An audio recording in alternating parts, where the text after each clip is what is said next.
इंदौर और मालवा का प्रसिद्ध अल्पाहार यानी पोहा जहां अब दुनिया भर में इंदौर की पहचान बन चुका है, वहीं अब पोहे की मार्केटिंग के लिए बाकायदा पोहा दिवस मनाया जा रहा है।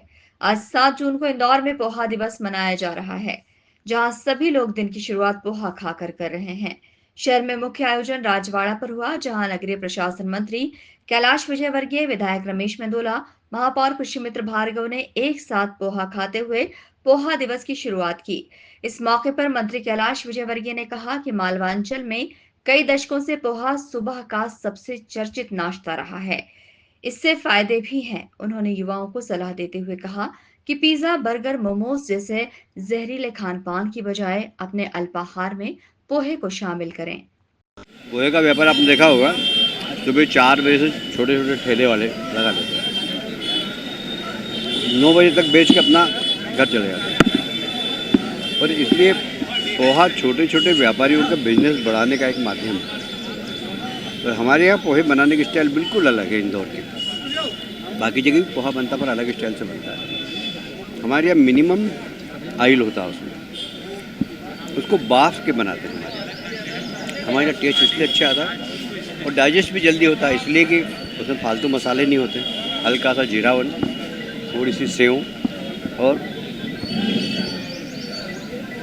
जीरावन थोड़ा सा, और 2 घंटे के अंदर डाइजेशन हो जाता है। आप 2 घंटे खाइए, 2 घंटे बाद आपको बहुत भूख लगने लगेगी। तो पोहे की क्या है कि हेल्दी फूड है ये। आजकल ब्रेकफास्ट में ब्रेड, नूडल्स सब मैदे का सामान है। इसको बिल्कुल नहीं खाना चाहिए। आप यदि अपने बच्चों को प्यार करते हो तो मैदे की चीज़ मत खिलाइए। अभी तो उसको अच्छी लगेगी, बाद में उसके आंतों में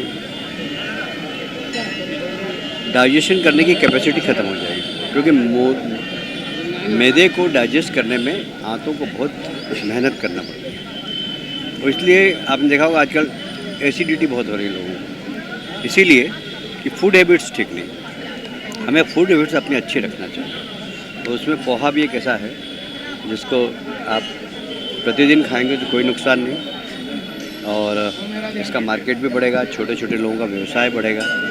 पोहा जो हमारे यहाँ उत्पादन होता है, उज्जैन में सबसे ज़्यादा बनता है, मालवा में, उन लोगों का मार्केट भी बढ़ेगा। तो कुल मिलाकर मार्केट भी है और लोगों को एक अच्छा खाना, हेल्दी खाना खाने की सलाह है। वैसे इंदौर में सोनम रघुवंशी की तलाश जो है शिलांग में अभी भी की जा रही है, लेकिन दोनों ही परिवार अब जो है सीबीआई जांच की मांग कर रहे हैं और आपसे भी उन्होंने बातचीत लगातार आपके संपर्क में बने हुए हैं परिवार से।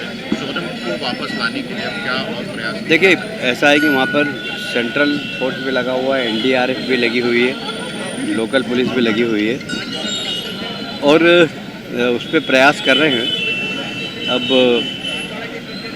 अगर ऐसा लगेगा कि सीबीआई की जांच की आवश्यकता है तो हम बराबर रिक्वेस्ट करेंगे मुख्यमंत्री से। मुख्यमंत्री जी उस केस को आग्रह करेंगे और हम सरकार की ओर से सीबीआई जांच की मांग करेंगे।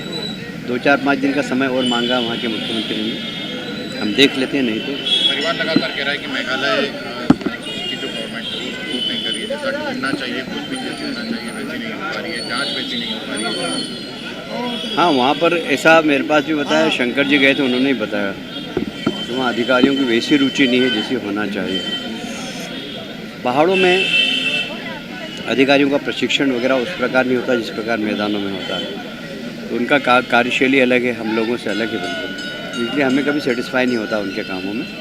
पर मुझे लगता है कि सरकार चिंतित है, राज्य सरकार चिंतित है। हमारे मुख्यमंत्री जी ने भी बात की, गृह मंत्री जी ने भी वहाँ के मुख्यमंत्री जी से बात की और प्रयास जारी है। अगर कुछ आवश्यकता पड़ी सीबीआई जांच की तो करवाएं। भाई साहब, राहुल गांधी लंगड़े घोड़े का जिक्र कर रहे हैं, कमलनाथ और दिग्विजय सिंह का अघोषित ये रिटायरमेंट का ऐलान है। अब देखिए, मैं तो इनके शब्द पे आपत्ति लेता हूँ। हमारे यहाँ माननीय प्रधानमंत्री जी ने दिव्यांग शब्द का उपयोग किया है, क्योंकि अब इस प्रकार के शब्दों का उपयोग नहीं करना चाहिए। इतने बड़े नेता को कोशिश करना चाहिए, पर उन्होंने किया है तो मैं उनके ऊपर कोई टिप्पणी नहीं करूँगा।